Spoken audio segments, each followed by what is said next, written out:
Welcome, everyone, to another episode of Level Agency's Test, Learn, Grow podcast, where we believe all marketing should create value, build trust, and inspire change. I'm your host for today, Dale Reether, Digital Marketing Lead here at Level. In this episode, I'm joined by our very own Abby Young, Senior Media Manager here at Level, working on our e-commerce team, and very excited to have a new guest for today, Jeff Bordeaux, Strategic Account Director at Feedonomics. We partner closely with our friends over at Feedonomics to work on a number of our e-commerce clients when it comes to feed management and optimization. And we're here to talk today about just that. Why the heck proper feed management is critical in driving better marketing performance in e-commerce. And with that, let's welcome in Abby and Jeff. How's it going, guys? Welcome to the podcast. Yeah, doing well. Thank you. Doing great. Awesome. Thanks for having me back, Dale. Absolutely. Thanks for always taking the time to join us. It's always great having Abby on the podcast, and super excited to have Jeff on today. I've got the chance to get to know Jeff a little bit over the past month. Really excited to dig in and hear a little bit more about his story, his role at Feedonomics, how Feedonomics is helping partners like Level and their customers. Just dig in a little bit more into the nuances of why product feeds, feed management, and feed optimization is so critical for e-commerce brands today. So I'd really just like to kick things off by giving Jeff the floor to introduce himself, talk a little bit about Feedonomics, what they do, and his role. So Jeff, have at it, man. Right on. Thank you. So I really appreciate the time and the opportunity to speak here today. I've been with Feedonomics 2017. So I actually just celebrated 6 years at the top of the month. So I've been around for a long, long time. I think I was employee 35, and I think that I just saw an email that we're about 450 employees now. So I've seen a lot of changes over the years, and all really great ones. We've really evolved as a service provider and a platform. My main jobs and tasks are involved in just sort of, bringing adoption to the platform, spreading awareness, working with agency partners, direct customer relationships, and all of that to really sort of shine a spotlight on why feed management is really sort of paramount and critical, especially in the face of newly automated campaign types for Google, like Performance Max and so on and so forth. So yes, my main focus is to really sort of help people understand why this is a business critical endeavor. And really just, if you're spending any money on Google or any other channel, feed management needs to be sort of front and center for you. Absolutely. Appreciate that context there. So let's just start at the most basic of levels. What is a feed? In the context of how we're talking about it, how does it fit into e-commerce? For sure. So a feed is really a digital representation of a brand's catalog or a reseller's catalog or any type of SKU-based catalog that you might want to syndicate out to an advertising channel like Google Shopping or meta channels like Facebook, Instagram, or really a variety of places can take what are called, product feeds. And they're more or less just a really sort of ambitious spreadsheet, right? It's a constantly evolving spreadsheet that is going to change every single day based around price changes or inventory values, new products added to the feed, anything like that. So why it's important to pay attention to this, because it does really sort of represent your brand and your brand's catalog and your SKUs on any advertising channel that you're actually trying to sort of drive conversions to your URL or your website. So the feed is actively going to help power the ad type that is represented across Google Merchant Center or Facebook Business Manager, whatever ad type you're really trying to deliver. But feeds can also be accepted in a variety of other sort of channel types as well, from remarketing and retargeting channels to email automation channels, site search providers, you name it, review channels like Yahoo, SMS-based text channels, all types of places will take product feeds. Yeah, and I mean, as you explained it, like there's so many different ways that are run through my head of like why having your feed set up properly and continuously keeping that updated and optimizing is important for someone running an e-commerce business. Like you mentioned, it's basically your store through the lens of another platform. You mentioned things like spending money against paid ads and retargeting and Google Performance Max. Like if you don't have that set up properly and you're spending against it, you could be wasting spend, right? Like it's almost like it's basically your ad creative at this point. So those are like the two obvious things that stick out to me. Like, what are some other reasons that it's so important for people to be paying attention to this continuously?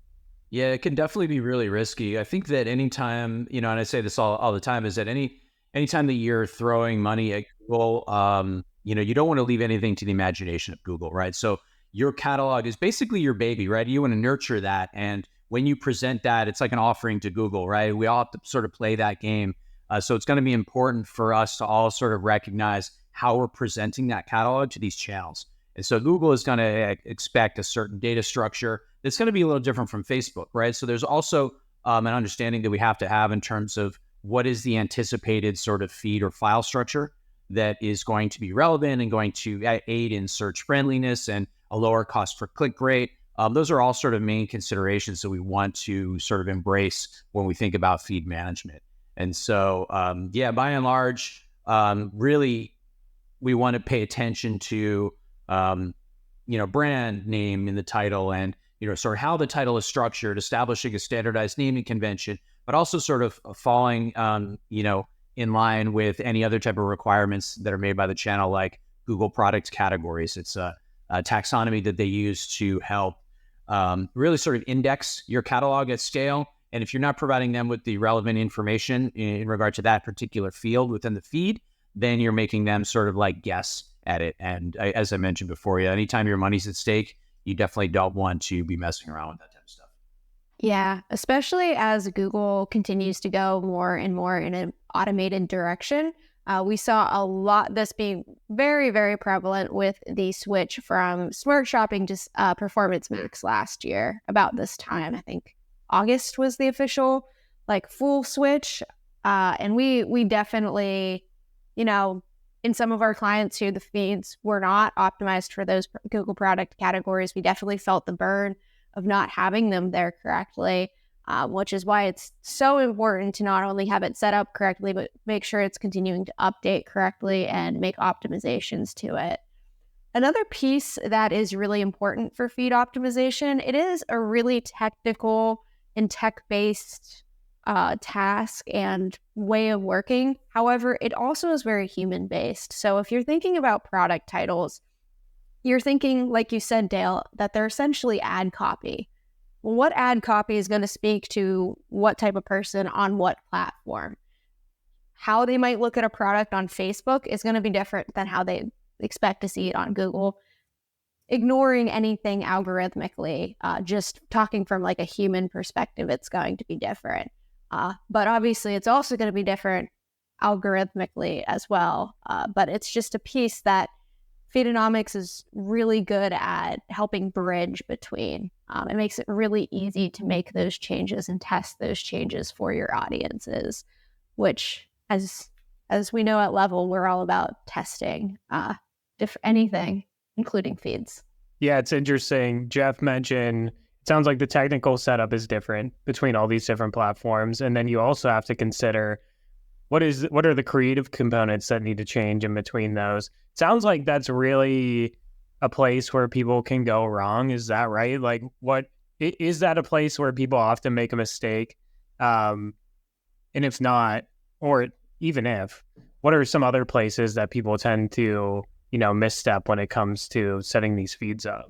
I think the first thing that we want to establish when we're trying to convey the concept of what feed optimization really means is sort of enabling this distinction between, okay, the way that your data is structured on your product page is always going to be around, search engine optimization or page or buying experience. But when that data needs to transition off of the e-commerce platform, say it's BigCommerce or say it's Shopify, it needs to really sort of be restructured in a way that's going to expose or surface additional attribute information associated with that actual product page. So in most cases, especially if it's a branded product, that product page isn't necessarily going to have the brand in the title because you're already at that branded website, right? So it wouldn't make sense to sort of overload the title with a potentially superfluous keyword at that stage. But when that data needs to migrate off of the platform and go to a place like Google Merchant Center, having the brand included in the title is completely vital at that stage because, of course, you want to be able to capture that keyword. You want to be able to capture any returning customers that are searching, Nike basketball shoe or whatever the search term might be.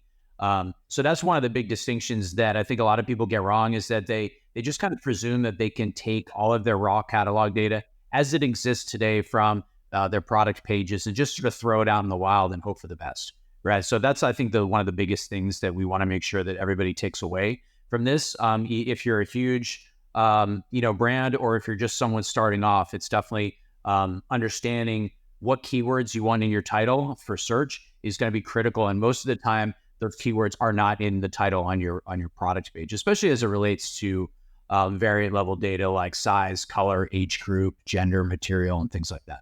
Yeah, definitely. I mean, I keep going back to this idea that the information that you're feeding to these platforms it's the creative. And it's like, that's how we try to think about creative for all of our clients, agnostic of vertical, agnostic of if it's a product feed ad. Like, start to think about the end user who is on the other side of the screen. How are they finding this? How are they looking at this? Like, if you're not thinking about it in that way, I could totally see where people make the mistake of like, I'm just going to set it up and let it feed all the information. But when you think about that customer journey and the customer experience on the other side, like, it doesn't really match up if you're not thinking about it in that way. So I think that's a really interesting point. I think folks get really intimidated by it. I think it's not necessarily just that we're not thinking about the creative, but feed management, you're talking sometimes hundreds of thousands of SKUs, right? So if you've never optimized a feed before, you're thinking, oh my goodness, I have to change this every single time we're adding new products, which is every day, sometimes multiple times a day. And that's, I think, in the stage where a lot of feed management gets overlooked, but that doesn't have to be the case. And I'm not sure that is a super wide known piece of information, is that there are tools that make it much more user-friendly on your end. You don't have to be the most technically versed individual to be able to optimize a feed. You just need to know your audience, and you need to, have a really good partner with the feed optimization tool to make those changes happen. Can you guys talk about that a little bit more? Like, me coming from a place where, like, I'm not an expert in feed management, so I'm even interested myself, and I'm sure other people out there listening who, you're right, Abby, are probably like, shit, I have the 150,000 SKUs, like, I can't be managing this like, how does that work? Like, how do you do it at scale, and why should people not be intimidated? How can it be made easier?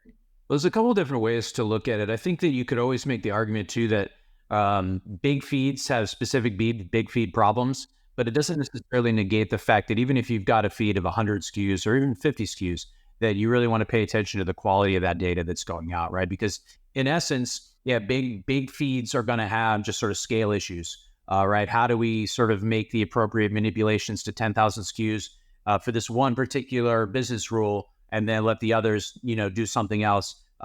There's always going to be tools out there. And I think that what Feedonomics has really aided in here since our inception in about 2015, 2016, was really sort of taking ownership of that process. Prior to Feedonomics being in the space, there were a lot of self-service tools that still exist today. But really, it's still saying that the onus is on someone to do the feed work, right? If it's not the agency partner, if it's an IT or dev team locally at the client side, somebody's still going to have to do feed management in some capacity, good or bad, to get the data feed into Google Merchant Center to allow that business to power those ad types. So what's been nice about Feedonomics is that we've come in and said, okay, well, we've been able to create this really sophisticated and customized platform, but we also want to provide an operator of that platform, so we can effectively relieve the agency partner or the agency of record, as well as the client and the client's dev or the client's IT teams, from having to do the feed work themselves. And so it's really been the winning formula thus far, because we understand that there is a fair amount of nuance, and it is in some ways kind of grindy work, making sure that like every single SKU has the right information going to the right channel.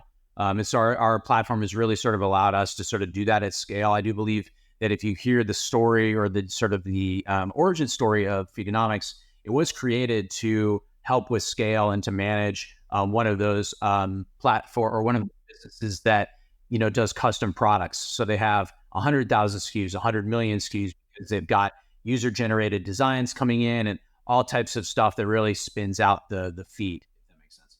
Abby, I'd love to hear from you. Like, how was this process for us before partnering with Feedonomics, and like, what was your experience with that, making that change, and like, what has that freed you up to be able to do better for our clients by partnering with someone like Feedonomics?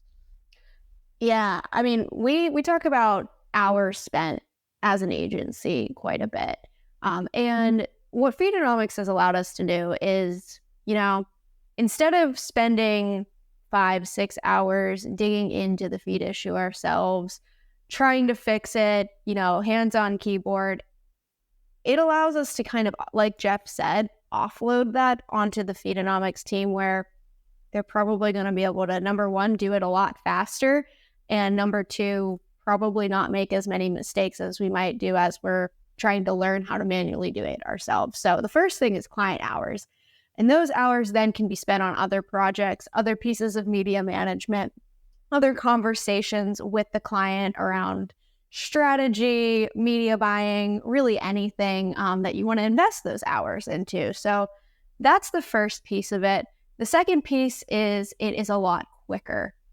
So I guess they're both related to time, but you're able to spin something up a lot quicker with Feedonomics than you probably would be yourself.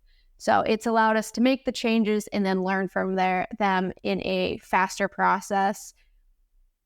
Product title testing also applies, like many other pieces of paid media, to other media platforms. It might inspire you to test a different arrangement in your headline. It might inspire you to work on more value proposition in your ad groups or your ad copy, because you're talking about a high quality fabric or material in the product title that you're testing.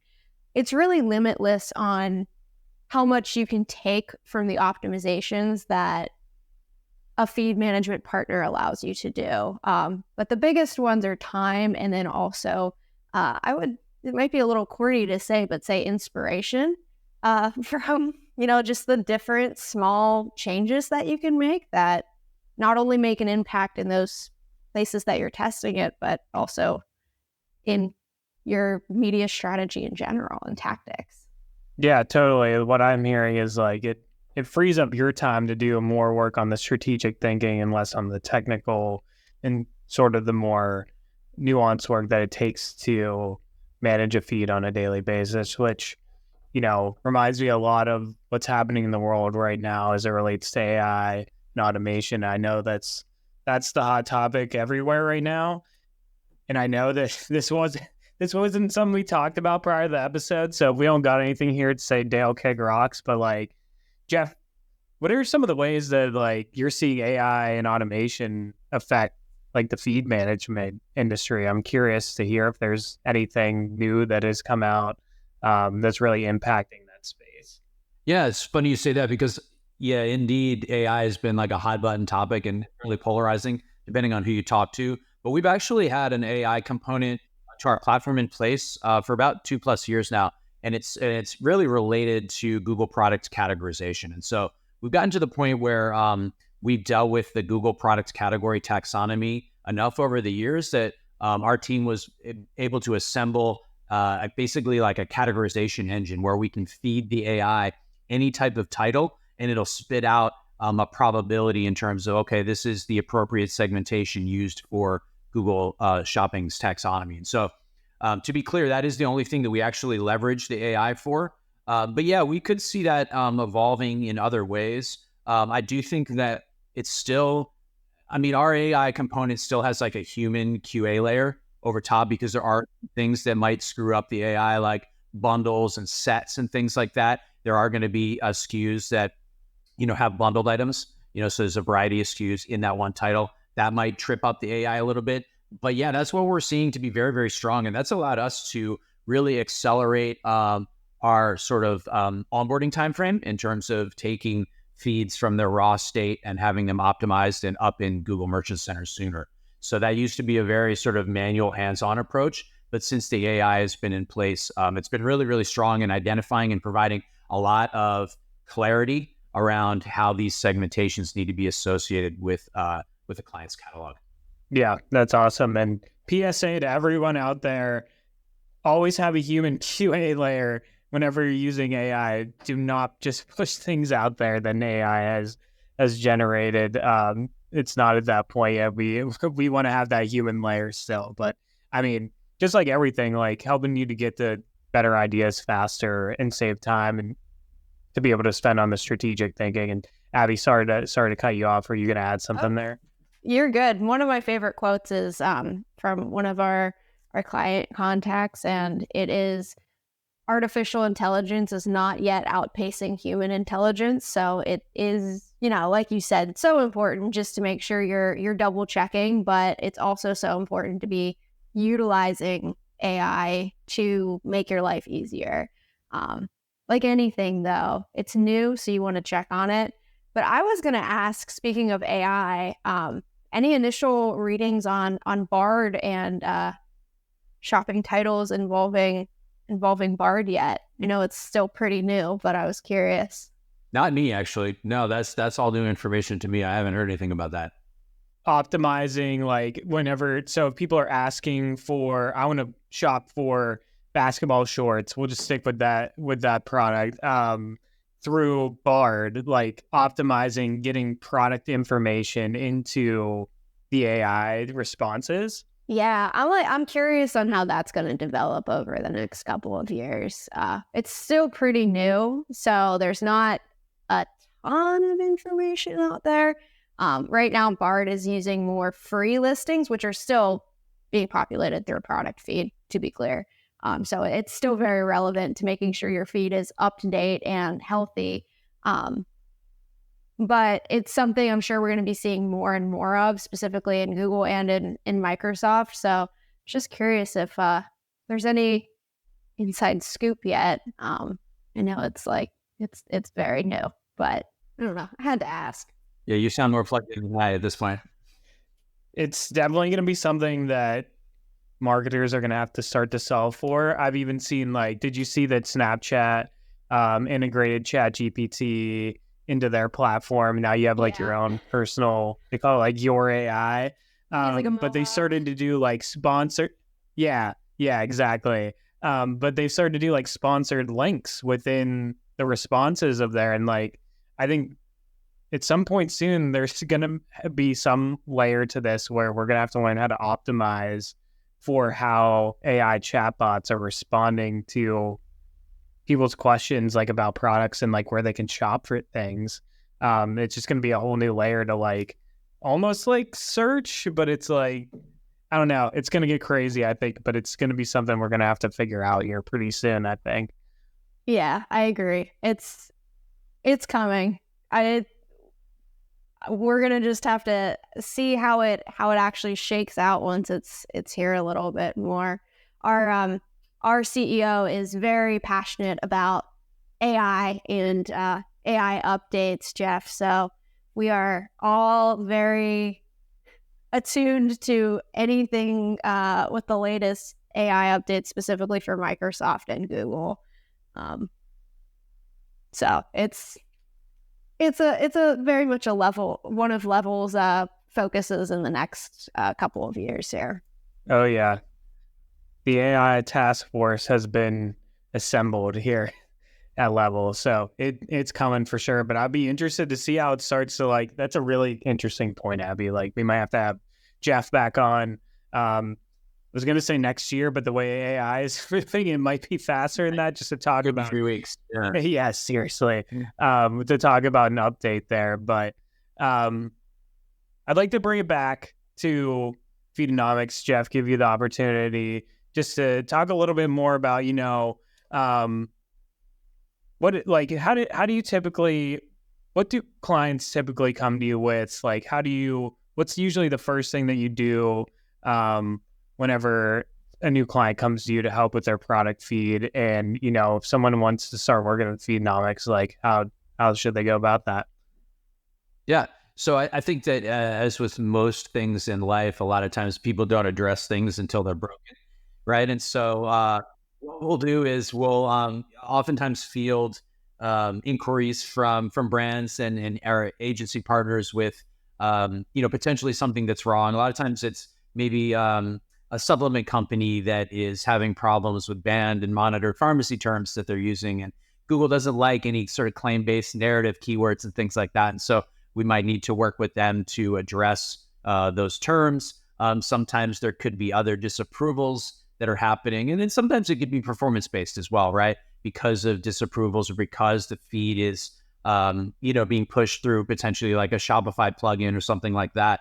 The sync might break and, the products might not be updated, or inventory might not, make it over there, and they're overselling, or, they're driving traffic to product pages that are out of stock or discontinued and things like that. So, but what we do see with Level and some of our other agency partners is that some of the times it's more proactive, right? Hey, we've got a new client, or hey, we've got a client that we've had for some time, and we're looking for ways to increase performance. We haven't necessarily looked at feed management as being a potential viable option for doing so. And so generally the first thing that we'll do is we'll sort of just talk through some of the specifics, what's their category, what e-commerce platform are they on, how many SKUs do they have, what does their ad budget look like, is it mature, is it immature, have they been trying this for a while, are they having any specific challenges that we should address? And a lot of times what we'll do is we'll really just run like a free complimentary audit on their feed to really expose any sort of additional opportunities against our best practices that we would say, okay, yeah, you're missing these critical keywords from your titles. Brand is not in your title. You're missing a lot of variant level data in your title. Your Google products categories, you're actually not even serving anything. You're basically asking Google to figure it out. So there's a lot of ways for us to sort of poke holes in the data that they're syndicating out to their advertising channels today.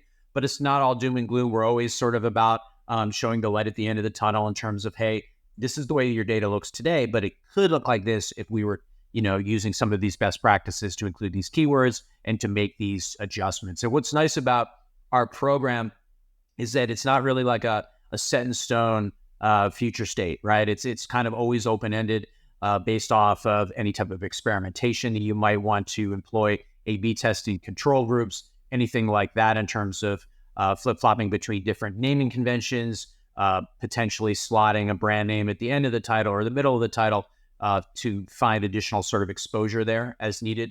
But yeah, a lot of times we'll really just sort of help them understand what's at stake here. I think inevitably we're always passing on knowledge. And I think, Level does a great job of this too in helping the client understand why feed management is important. I think that that's always work that we have to do, because inevitably there's always going to be people in the decision-making chain when it comes to bringing on a new vendor.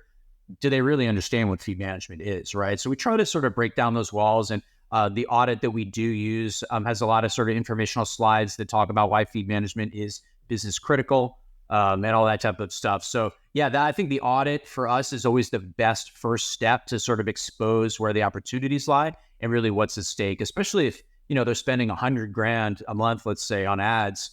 They could be spending way more per click than they need to be. I think that it's really hard to ascertain the losses associated with feed management or the lack thereof. So it's hard to say that, okay, over the past 5 years, we've lost X amount of dollars per click because the data is really just sort of janky and unstructured and not relevant to Google, let's say, for example. So I think that there's always a chance to draw a line in the sand and understand, okay, here's where our performance metrics lie today, and then understanding what they might look like 3 to 6 months from now, when optimizing and working with Feedonomics, let's say.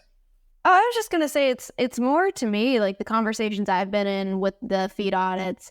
It's about talking about what's being left on the table right now, right? So like you might be doing great work in all of these areas, but you can boost it up with basically just healthier management. And so while it's hard to measure the losses, we've had more success talking about the potential gains to what could potentially be a really amazing partnership in the next couple of months after we sign. And also, it is extended support. So, something along the way is always going to break, especially when it comes to a feed.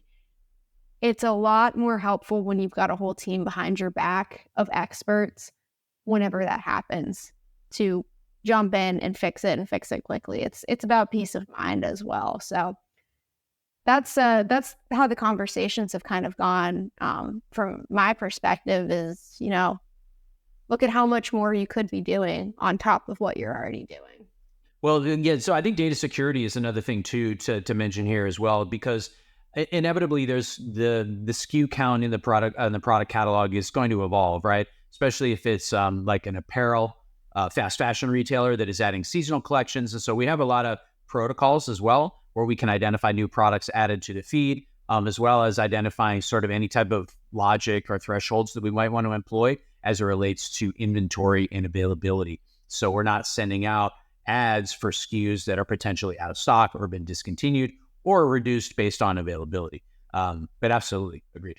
I'd love to cap off this conversation. We just talked about, when you come in, usually the first thing you do is look at not only, the money you've been wasting, but the opportunity on the table. Do we have any really good level times Feedonomics stories where we worked together on a client, came in, we're able to identify some things and really provide some value? Do we got any good stories there, Abby, Jeff? Yeah, I've got one. It's a pretty, simple story, but it kind of proves that simplicity in some aspects can really even make an impact in itself without all the technical fixes on the back end. This was simply taking the brand name out of Facebook dynamic product ads. We were selling some clothes on Facebook, and they had a very lengthy brand name that was taking up the entire headline. So you didn't really learn anything about the product that you were seeing. You can see what color it was. You can see, is it a sweater or is it a pair of pants? But you don't really know much other than that. We used Feedonomics and worked with Feedonomics to pretty quickly take those brand names off of those Facebook ads. What's nice about Facebook and Meta is the brand name is attached to the ad already, unlike Google, where it's a little harder to see. So you already know what brand is selling the product. And we were able to say that, like, oh, this is a cashmere sweater, or this is a wool sweater, or, they were able to see the actual product description before the brand name that they already knew was there. I think our data showed that we saw just from that tweak alone, I think about a 60% increase in return on ad spend, which is a lot for a very quick fix. And those are our favorite types of optimizations to make, are the short, sweet ones that really just drive up performance. So that's kind of what Feedonomics allows you to do, though, which is cool. Yeah, sometimes the simplest wins are the biggest ones in a lot of ways. In that, the inclusion of one keyword can make all the difference. We definitely see a lot of product nouns being missed a lot of the times as well. If it's the words like shoes or shorts or shirt, right? A lot of times brands really want to sort of, for their brand identity, they want to have extremely proprietary color variations and colorways and other things that people just aren't searching for. You can even see a lot of times that they're using sort of internal abbreviations for words like pack, where it'll be PCK, where no one's searching PCK, right? So like internal sort of proprietary acronyms and things like that we want to avoid. We usually want to strip out like symbols as well, like registered trademark symbols, things like that. So we do a lot of normalization as well, especially around colors, because a lot of times we'll see brands with very specific colors, like summertime lemonade when it's yellow, right? So we do a lot of stuff like that that really helps as well. Yeah. Almost sounds like death by 1,000 paper cuts in some ways, where it's a bunch of small tweaks that you got to make over a lot of different products and a lot of different platforms. And it could be a lot to manage. So, I mean, if you're out there listening to this and you need some help with your product feed or don't really know where to start, hit up Feedonomics, hit up Level. We could definitely help you out, get that free audit from Feedonomics. And it sounds like a great place to start to see where you might be leaving some things on the table. So, this has been great. Jeff, Abby, thank you so much for taking the time today. Any parting words for anybody out there listening before we wrap things up here? Yeah, for sure. I would say that if Google and Facebook and Meta, if these are your main revenue drivers, definitely don't skimp on feed management. I think the big objection we hear mostly is that we don't have budget for specifically feed management. I'd say the easiest way to sort of test this out and see if it's a viable solution to sort of getting your business to the next level, pun intended, right? Is to really sort of allocate some of your ad budget towards feed management. It's probably the easiest way for you to sort of like dip your toes in this space and really gain a better understanding of the quality of data that you're syndicating outwardly, because inevitably that is going to be powering a lot of these ad types and the campaigns. But yeah, thanks for having me. Yeah, it was a pleasure, Jeff. It's been awesome getting to know you over the past couple of weeks. Welcome back anytime. Abby, thank you so much again for joining. I'm sure it won't be the last time this season that we hear from you, but it's always great to have you on. Of course, it's been fun. It's always fun to get a partner organization on the podcast too. Those are some of my favorites. So thanks, Jeff, for joining us. Super excited about this one. Awesome. Cool. Well, if you made it this far, thanks for listening. Until next time, connect with us on LinkedIn, YouTube, where we're always sharing great content around how to make your business grow faster and smarter through performance marketing. And again, Jeff, Abby, thanks. And until next time.